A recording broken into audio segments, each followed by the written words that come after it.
to give a warm welcome to Tommy Corton, who will be joining us from atlasGO. And he, as we said earlier, he is a Hult alumni and has been very successful in multiple places through his career. So with that, I'm going to hand it over to Tommy and let's give him a warm welcome. I love this guy. Hey, I was just going to say, it's great to see some familiar faces. Hey, Ted, Larry, Jeff, and others, Sheena. It's really great to be back in the Hult family. So I'm going to be here to entertain you during the break. Thank you for the nice introduction, and congratulations to all of you who presented today. I'm here speaking to you today to talk about some companies that I've started, but mainly atlasGO. When I was sitting in your seat, I think 5 years ago, I was dreaming about starting a company. I wanted to start an impactful company, and I can proudly say that 5 years later, I'm living that dream. And what I'm hoping to do today is to share a little bit about my story, share a little bit about the company that I started, but mainly hear and listen to questions that you have. I really want to be useful here, and I'm very open, so don't hesitate to ask difficult questions as well, personal questions. I really want to be useful to your journey, because I guess if you're here, it's because you're interested in starting a company or maybe curious about it. So I'll start by atlasGO, or maybe a tiny bit about myself. I'm Tommy. I'm 28 years old. I'm originally from Brussels, Belgium.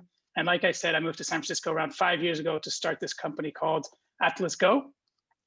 And so what is atlasGO? Currently today, it is a company of around a bit less than 20 people. Next year, we're aiming to do $1 million in revenue.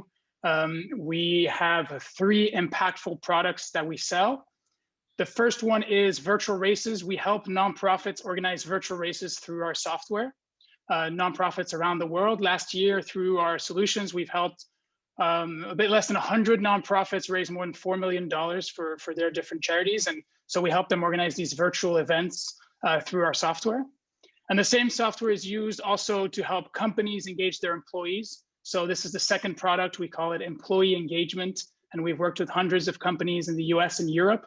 And we help their employees stay connected, stay healthy, and make an impact, because often while they do their employee engagement challenges, they're supporting a nonprofit. And then the third product is an open community challenge that's open to everyone. All of you can join as well. It's a way to test out the platform and open to all. This community challenge, when you do sports, they're converted into trees. And since we launched this in April of last year, we've planted a bit more than 550,000 trees in places like Australia, Africa, Brazil, and California. So that is a bit about atlasGO. And while I was here in San Francisco, I think this was 2 years ago, I discovered kombucha. It was a healthy alternative to coffee or to alcohol. I think some of you are nodding, they know what it is. I think when I was in your seat, I was drinking a lot, I was partying more than I do today. But the alternative kombucha was nice because it helped me to have a clear mind and continue to work the next day and stay smart. And by discovering this, I was amazed by it. I thought it was really interesting. I followed kind of how do you make kombucha? How does it work? I started making it in my kitchen for a year. And then I got more and more curious about the industry and the market and how it was growing as an industry. And I thought, well, this is cool. It's probably going to come to Europe as well. And so I started a kombucha company in Belgium, where I'm originally from, where there wasn't much kombucha. And since it's called Smile Kombucha, and now it's a company. And last year we sold around 20,000 kombucha smiles to the Belgian population. So that's one of the side projects or things I've developed. atlasGO is my main drive, my main hustle, or really my life's work, more than my priority today. It's really my life's work and what I plan or want to do for the rest of my life, and growing this company in different ways. But Smile Kombucha, I still want to keep space for some projects, and Smile Kombucha is one of those fun projects. I have other projects, like I've been starting to invest in startups, and I'm developing my fund now this year. It's called Rock and Roll, and then for now it's 10 startups inside of it. Also companies that are impactful and that are exciting to me. I'm launching a podcast also in the next year, where I want to interview passionate, exciting people around the world. And then I'm writing a book called Go, where very short illustrated book where I focus on, I want to help people or to find the understanding of meaning. I think that's really what we're all looking for, is not necessarily pleasure or money or fame or fill in the blank yourself, but really meaning, work on something that's meaningful. And so I think in the last couple of years, I've found some ways to help find that. And I worked with some people to help them find their meaning. So that little book is about that. And I'll end with 2 parts of the book that I think might be interesting to you in finding your meaning, if it's something that you're trying to look for now. It's really about one of the things that works for me, and that have worked for some other people that I think live really meaningful lives, is to follow your curiosities and to really smell the world and be curious about things, and whatever feels good, to kind of follow that and dig a little deeper. The example of the kombucha is a good one. It was something that I was interested in. I tried it out, I learned to make it myself, and then it became a company. For atlasGO, I started with a passion for fitness and for running, that developed and grew. And then I learned about social entrepreneurship and then developed this company. I want to just make a little side note. I talk here about myself, and I'm here on the screen. But the company atlasGO is something that I co-founded with Magali Matthew and Olivier Kaiser, who were 2 of my classmates here in the class at Hult. And the rest of the Go team and the atlasGO team, who's building this awesome company. It's been wonderful to work with them and grow. But I want to also make sure that it's clear that it's not something I did all by myself. So where was I with that? Yeah, so following your curiosities to find your meaning. And then the last thing is, whatever your ideas are, you have all ambitious ideas and the pitches we saw today, or whatever your ideas are, try to find a way to test it really quick and cheap. Really, like if you had to launch next week or next month. There's always a way for atlasGO, for me, which is a tech app and web dashboard, desktop now. We invested a lot of money in developing it, but at the first months, it was just a Facebook group and a Facebook page that we used to test the concept. For kombucha, I was making it in my kitchen for a year, and my friends liked it, and they asked for more, and there's always a testing phase, also to see if you like it. Do I like doing this? If you want to launch a restaurant, maybe invite some friends first at your home. If you want to launch any software company, you don't have to launch the app right away. Probably you can do it with using Facebook or Instagram or Meetup or anything that already exists where you can kind of test your idea. It's way cheaper, and then you can feel like, is there actually an interest in this? Do I like doing this? And then it also is a way for you to build kind of an audience or a community that's interested. So when you launch actually the product, there's some people that know about it. Okay, that's it. That's what I had in mind to talk about, to give you some ideas about who I am, what I'm doing. And hopefully you have some questions. And again, I'm really open and super excited to answer any questions. Don't hesitate to ask difficult ones or personal ones. And thank you so much for listening and being entertained by me during this break.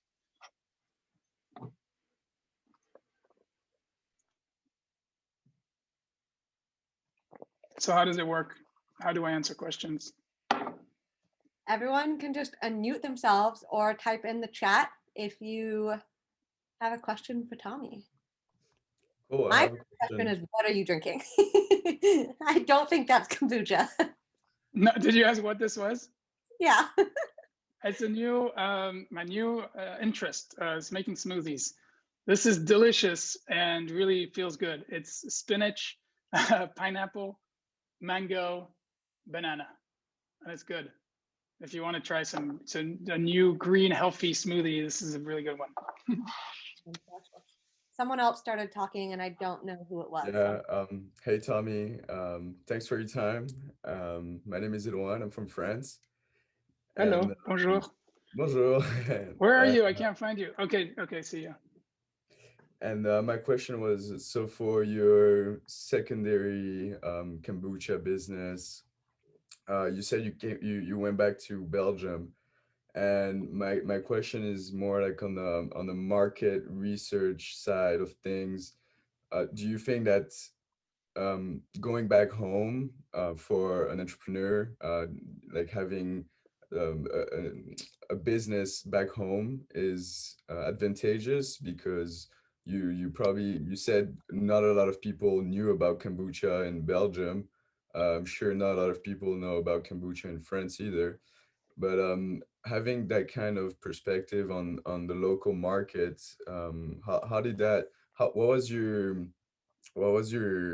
steps into defining, okay, I'm gonna take that business in Belgium, and yeah, I want to see your yeah, kind of your mindset on that.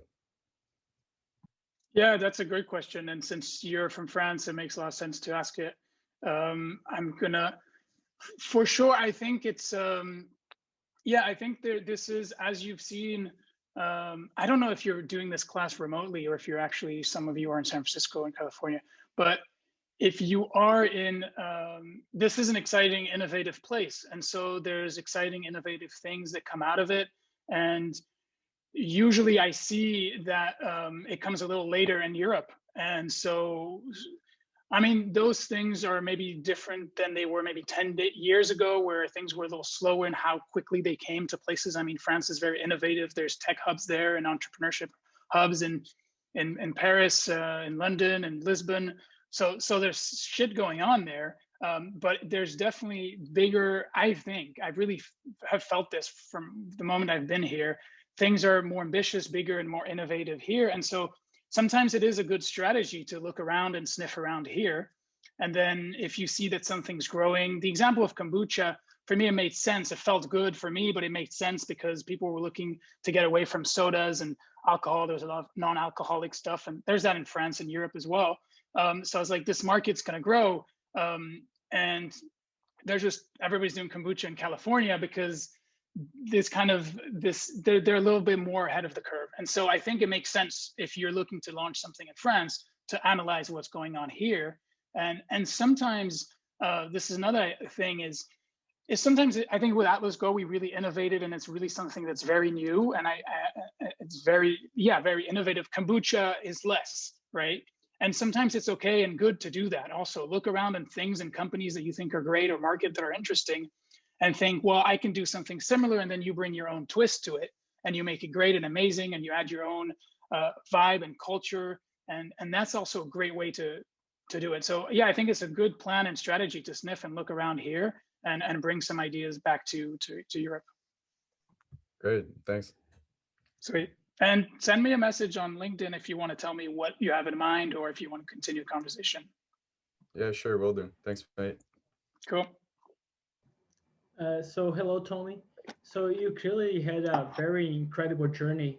So my question is, when you go to new ventures, did they occur naturally, or at some point you think, okay, now it's time to pass to something new, to adventure in something that maybe I'm not so comfortable, to build some new skills, or did they just occur over the time?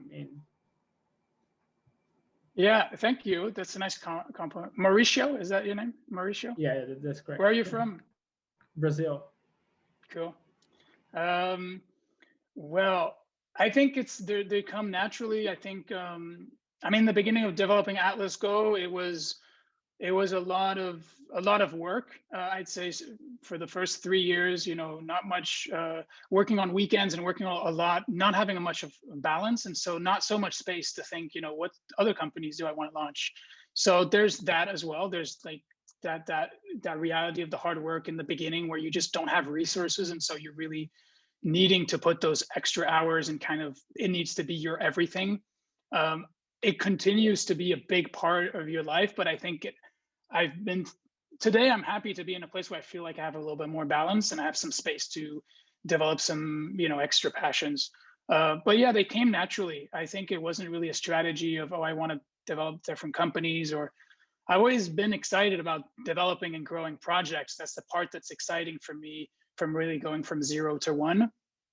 With atlasGO, I want to see it, and I'm the CEO of the company, and I want to see it grow and and play that role of a manager, which is a little different than the word, the initial job of a startup launch. But I like that, and I think as a person, I'll always want to do that. And so it's kind of, they come in, like kombucha kind of came in my life, and I think the podcast idea is something that I just felt like this is something I want to develop and I want to do, and then I'm starting to do it now.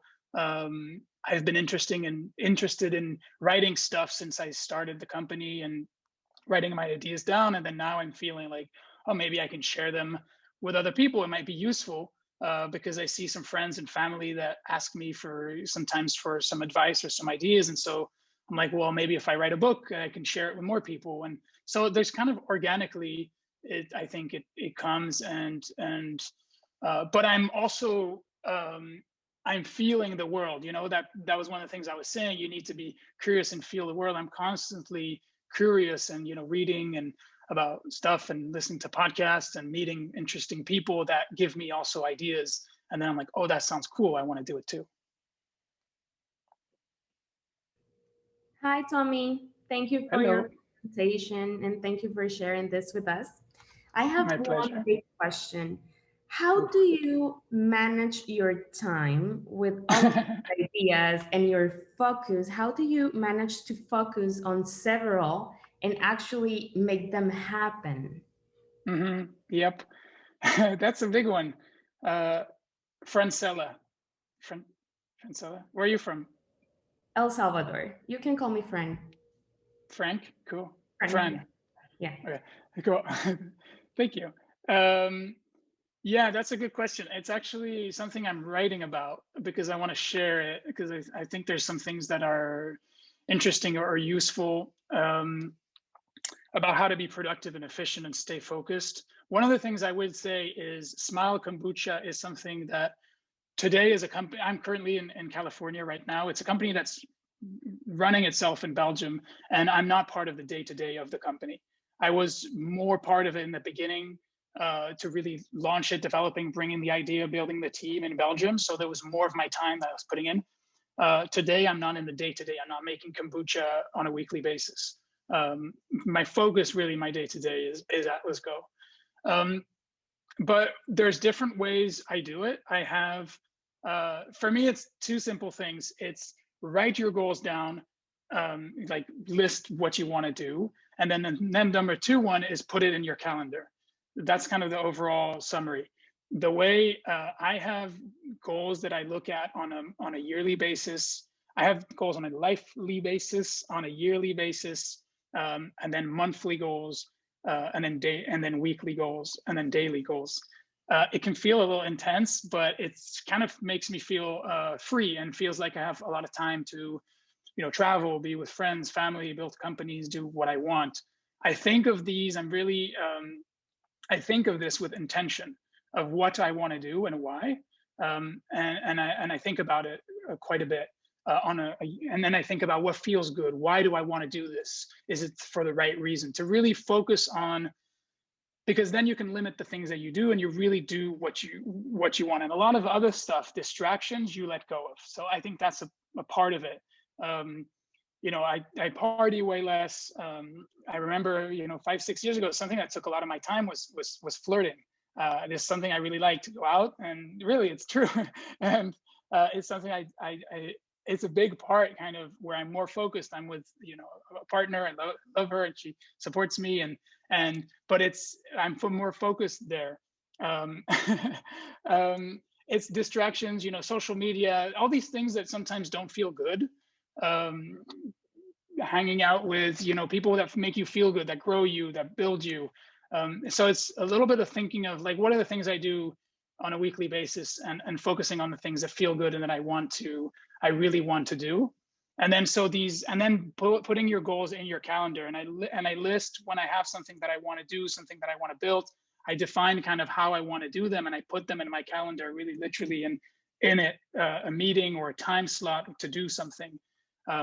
So building and defining your goals, getting rid of some of the distractions that don't make you feel good. I mean, it's great to party and have fun and see friends and things like that, but it's about thinking like, how much do I want to do that, and how much is this if I'm doing this, then I'm not doing something else, and deciding, okay, cool, then I can, that's great, but it means I'm not doing something else. And then allowing yourself to focus really on the things that you really want to do. And if you write these goals down on a yearly, monthly basis, or weekly basis, or daily basis, you realize, like, what are you doing with your days and weeks and months and years? And you're like, and maybe this is exactly what you want to do, and so you're happy. Or it's like, actually, there's different things I'd like to do, and to do them, I need to do them. And so you put them in your calendar and you actually do them.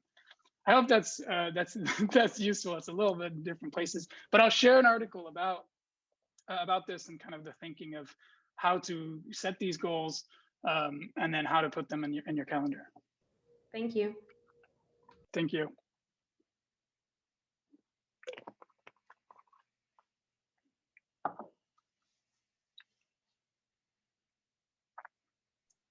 Quick question.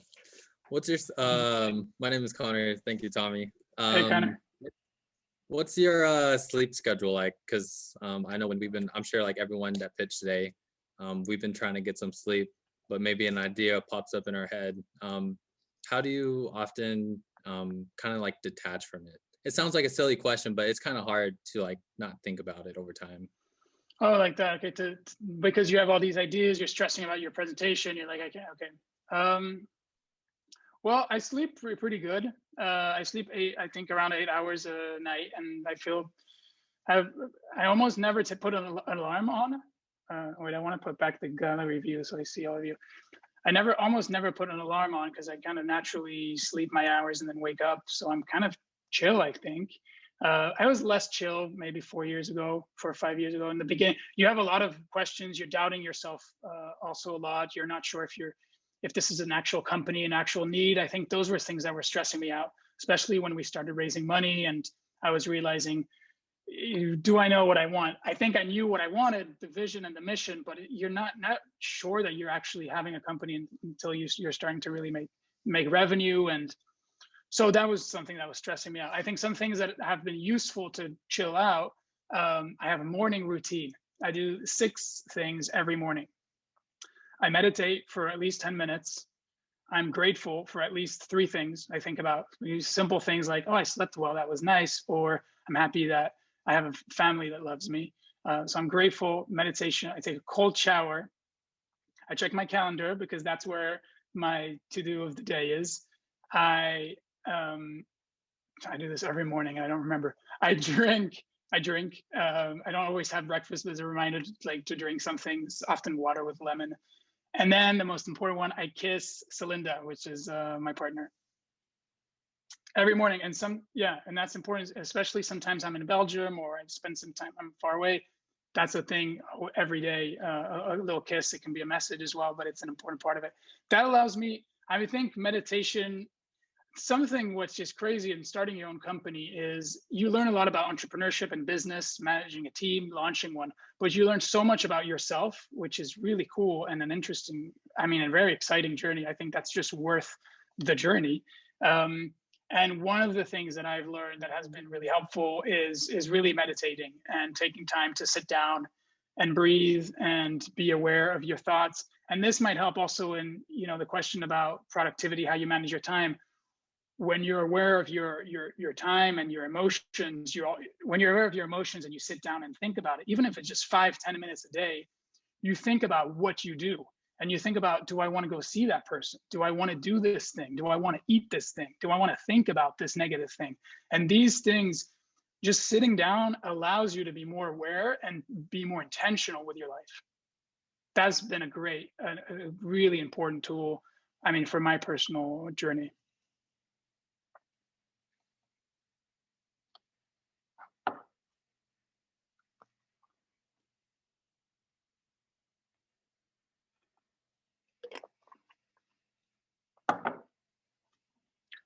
I don't know if there's some hands or Any more questions? Morning routine. I love it. I've been one of my New Year's resolutions was to try to meditate for 10 minutes a day for 5 days a week, and I've found that I really like, similar to what you were saying, it's really nice to do it in the morning, like right before I've eaten breakfast, but I know kind of what I'm doing for the day, and it's something that kind of kind of brings me in and kind of calms me down for whatever is, because I'm like I it's like think about everything that I need to do. So it's nice to really slow down. So I can totally agree with that. Yeah, and for those who want to start I mean, maybe it's a little intense how I'm talking about the calendars and the thing and the morning meditation and the routines and take cold shower and all that. It's maybe a little intense, but start with small steps, right? I mean, for me, it took me from where you're sitting, 5-6 years to build also those different habits and different things. So be chill and take time to start one thing. If you're, I don't know how disciplined, for me that is what really has helped me to answer the question simply is discipline has helped me to do the things that I'm doing today and to live the life I'm living is to build discipline. And it took me a while and long time to do that. And I was funky partier and I like to drink and just be with buddies and do nothing. And there's a lot of the things that I'm doing today that I think I would have looked 6 years ago and looked at me and I'm like, okay, you need to chill out. This is a little intense. But it's just it felt like these things felt good. There are things that made me feel good and think clearer. And so I did more and added them into my kind of hobbies and habits and makes me who I am today. But don't be too start with small steps. And if it's one trick that works is if you're trying to build a routine, meditation or whatever it is, try to, if you're trying to do it every day, try to not let yourself do 2 days without it. So you can not do it for 1 day. That's okay, but try to not do 2 days without it consecutively. That's a little trick to build habits if you want to do that. And kind of jumping off of what Tommy and Emily said, also doing small things and kind of building up to whatever you're wanting to do. You don't have to go from 0 to 60 very quickly, because oftentimes with things like New Year's resolutions, a lot of people will have these major New Year's resolutions, and then 3 weeks in, they're done because they kind of burned out. So, doing things slowly and gradually really works. And tying back kind of Tommy's background and what he's doing into that with atlasGO, I just finished, they did their first at-home wellness retreat that finished up today with a live yoga session this morning, and I followed along virtually. So, maybe not being able to meditate as long as Tommy or Magali do on a daily basis, but building it up. So, it was, I think day 3, it was 10 or 12 minutes. I couldn't do it yet. So I did it gradually and I broke it up, and I could do it for 5 or 6 minutes. And then my brain was all over the place because everything is just going in my head all the time. And then the next day I added another minute to it, and then just kept adding another minute until I was able to do, the full thing. So now I can look back on those, guided meditations, and I can sit down and spend 10 or 12 minutes alone with myself and my breathing and my thoughts. And it does help tremendously to clear out some of the cobwebs and to clear out, 5 of the 75 things that are going through your head at once, especially when you wake up or you're trying to get, sleep at night and your thoughts are keeping you up. So you don't have to go from 0 to 60. Start small if that's what you need to do, and then gradually work up to what you're trying to achieve. Hey, Tommy, Yes, I'm glad you. Yeah, go for it. I was going to say I'm happy you joined the retreat, and congratulations for going through it and developing that meditation habit. That's cool. Yeah, it was great. I'm really glad that you all did it. It'll be still accessible for anyone who wants to join. We're going to add it to our website. It's a 7-day home retreat, wellness retreat, where it's about building some habits about journaling, meditation, wellness. Go for it, Connor. Oh, cool. Thank you. So I just wanted to follow up with another question. Actually, 2. What was kind of like the book? I'm sure you were kind of like reading something and you probably got that aha moment. Was there like a specific book? Of course, it may not be like applicable to me, but there may be someone who might find inspiration from it. What was that one book that definitely got you going, and who did you look up to when you were building your company? You mean specifically for launching the company, not necessarily a meditation or any, mainly that, right? The company, yeah. Oh yeah, it's gonna be classic Silicon Valley, but the Steve Jobs book, for sure, 100%. It was. I mean, I've always been interested in launching companies and building projects, and I think curious as a person. But that book, was it by Walter Isaacson, and is it called Steve Jobs or maybe? But I mean, I think you know which one I'm talking about, or you'll find it easily. Um, it got me excited about this place and California and coming here, and that's definitely what brought me here. And the way he's thinking so big and the different things that he's done, I mean, I think I'm very different, and I have really different ways of that I want to grow my companies or the way I want to do my projects. But that was definitely an inspiration to come here and to think big.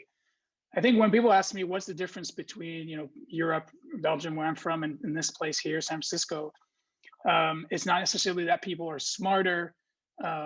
It's people just think bigger. It's just that they think big and they go for their dreams and they're not afraid to go for them. But the big thing is just they think big and they're open-minded and they try things out.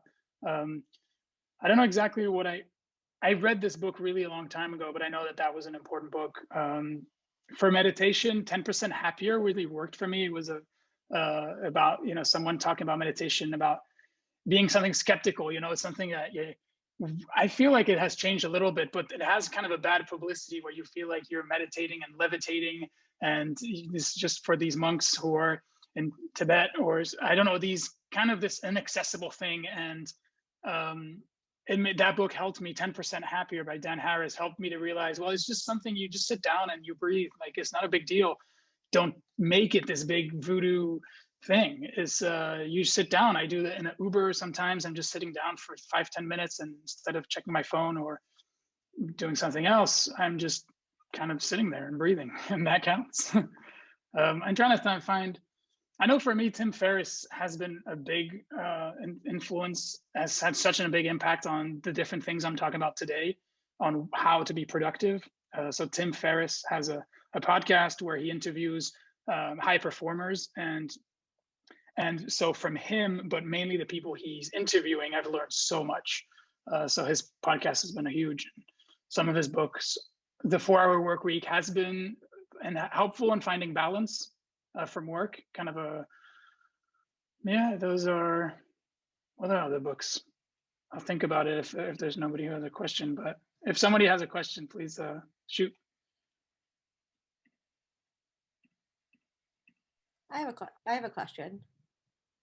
And maybe you've addressed this a little bit, but my question is, if like you have so much going on, it's very clear like you're passionate about a lot of things, and you described how you have your routine of in your morning and in your calendar, but I'm curious how you stay, like, don't get overwhelmed, or how you stay focused on like the one task that you're doing. It maybe it's meditation, maybe that's the answer. I'm just I like when I have a lot going on, it's hard for me just like to focus on that one thing, and I'm just thinking about everything that needs to happen. Like, how have you learned to like prioritize and balance everything? Yeah, I think, I mean, it's been a journey. It definitely took me some time to develop it. I think the quote I'll put is that busy is a choice. And I have that reminder when I go to the toilet. I wrote in front of me, busy is a choice, enjoy your poop. And it's simple, right? But I think a lot of people, when they're in the toilet, they check their phones and they check what's going on. And that idea really knocked on the nail. I don't think that's an expression, but that really helped me to see that busy is a choice. And I wrote in a couple different places in the house. I was like, I remember this because I was asking my little sister, and she's 18 now, she's maybe 17. When I asked her, I was like, do you want to go have lunch or something? And she's like, I'm too busy, you know, I have too much shit going on. And she had like, I don't know, she's going to see friends or whatever, you know, you do when you're 17, and see friends or party or whatever. And then I was thinking about, I don't know, at that time, Jeff Bezos, who I think has 100,000 employees, and, you know, they have the same amount of time in their day. And I think Jeff Bezos, as an example, doesn't say that he's a busy person. And so that concept of busy is a choice, that you're not busy, you just choose to do something else. you just choose to do something instead of something else. And so that really makes me just, it's again about kind of the calendars and all the things, but it's about being intentional with what you do.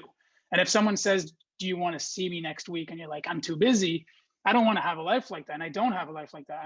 I don't feel busy. And I feel like if I really want to see someone, or if my mom calls me, I'm going to be available because that matters. And that's more important. And if a family member calls me with a need, which happened, I think, a couple of weeks ago, I'm there and I'm not busy.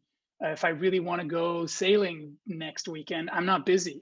My schedule is super open, actually looking forward. It's when you look backwards that also I fill in the blanks. So I'm not packing none of my weekends, next weekends are filled, not one. I have so much space in my calendar next week, the weeks. I mean, I have some things going on, but I leave space for creativity, for thinking, and you can always fill your agenda and fill your stuff and have shit going on and say yes to everything.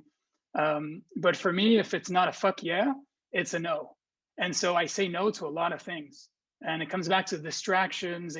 There's a lot of things. I'm like, I don't really want to see that person. I don't really want to do that thing. Or I think, I don't really need to be in this meeting, or I don't really need to be here. And so I try as much as possible, even if I have space in my calendar, to say no. And that helps me, I think, a lot on top of the different things and meditation and different things, but it allows me to really not feel busy, even though it can feel like there's a lot of stuff going on. I just organize myself and I give myself a lot of space to think, to be, and just enjoy. And I just don't need to fill things up, because that's when you start being stressed. And for me, that's the part that I don't like, when it's back to back and you have things going on. And I also don't have children. I think when I have children, it's gonna be another story. And people can maybe look at this and they have children, they're like, okay, shut up. You don't know what it's like. I don't know, Emily, if you do, but that's different. But I guess I'll have to build, a different type, yes and no, different type of life around that. But currently, yeah, there's a lot of things going on, but I choose not to be busy, and I don't fill things up. That's a very wise answer. Thank you. Cool. Well, I hope it's helpful. Yeah, no, it's helpful to hear. It's interesting how I feel like I'm always looking forward and not doing as much reflection as it sounds like you do. So that's something I can learn from you. Nice. I know you can learn. You mentioned that you're starting to make kombucha, so I can send you some tips too there. I have started brewing some kombucha, which I'm really, I did try it, and I added some grapefruit juice to it. Ooh, fancy. And it was really good. Yeah, I was pretty impressed and happy with my first batch. Scobies are so weird. Oh, I love them. What we're talking about, these I don't know. Maybe you can describe the. I can show one if you want. Scobies are like these weird. I don't even know how to describe cells or. Scobie is a symbiotic combustion of bacteria and yeast. So this is the ones I use to make it at home at first. It's this weird smelly thing. Okay, I'm gonna take it out. Oh my gosh. But you can see it. I don't think I need to take it out. But this is what that's what we're talking about. Mine looks exactly here. There's this smelly weird thing, but it's the combustion. To look forward to. Yeah. It's bacteria and yeast, and there's a when it ferments with tea, it makes kombucha after a week.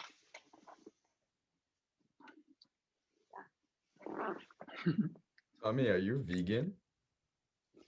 No, I'm not. I'm not vegetarian either. I think no, I don't want to have that kind of pressure, or I don't know. I don't eat much meat, like red meat. I eat mainly fish, but I don't. I feel like vegetarian. My girlfriend's vegetarian, but sometimes she's gonna eat meat with me or things like that. I think I try to limit it. I like to eat things that make me feel good, and I know that red meat doesn't make me often feel good. But if I clone myself as a vegetarian, then I can't eat meat anymore. That sucks. I wanna be able to do it, even though I don't do it much. And when I buy it, it's often local or really something where I know where it comes from. because that part is important to me.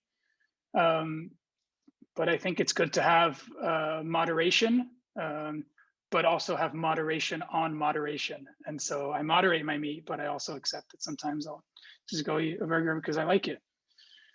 But yeah, I do. I'm not the best person, I think, to talk. Maybe my co-founder Magali is best to talk about food and what to eat. How I see it, and I created these charts actually, is what makes me feel good and what doesn't make me feel good. And I eat more of what makes me feel good and less of what doesn't make me feel good, especially when I want to have a clear mind. In general, you can use this for, people you hang out with. Which ones make you feel good, which one don't. Don't hang out with those. Hang out more with those. Activities, food. But for food, that's how I see it. I don't know if there's a deeper question in yours, and I don't know if I really nailed that, It's but it just gives like you an idea. the lifestyle and such. But like it shows like you like to classify things into categories, and I think it shows on work ethic and why you're so productive and successful. And I have a question concerning that. On your schedule, like your scheduling, you more like a classic schedule on paper, or you use a software, or like what do you do it with? I use I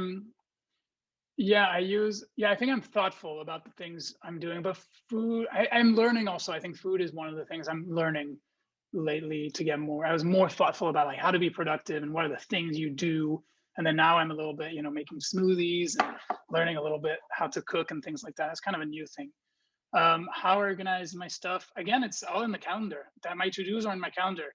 I don't want to have a to-do list because for me, it needs to be in the calendar. If I need to work on a project and I think it's going to take me 2 hours, then I'll put it, Tuesday from 9 to 11, and I'll be like, I'll work on this thing at that time.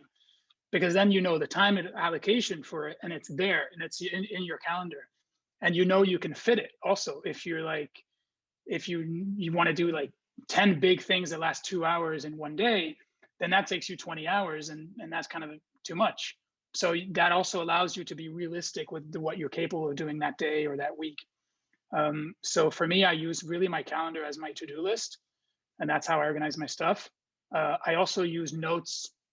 I like to use notes on the computer. I'm on Apple, and there's a notes.